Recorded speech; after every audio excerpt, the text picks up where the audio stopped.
Я благодарен министру обороны за высокую оценку нашего взаимодействия. Действительно, для нас очень важно взаимодействие продолжить с Министерством обороны Российской Федерации. Как вам известно, на территории Республики Абхазия располагается 7-я военная база российская, находится погрануправление ФСБ России.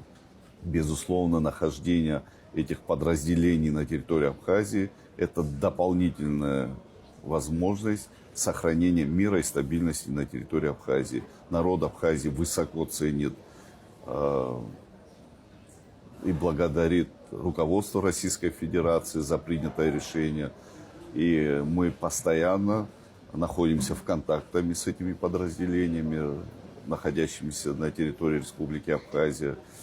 И уверен в том, что их нахождение и дальше будет способствовать сохранению мира и стабильности.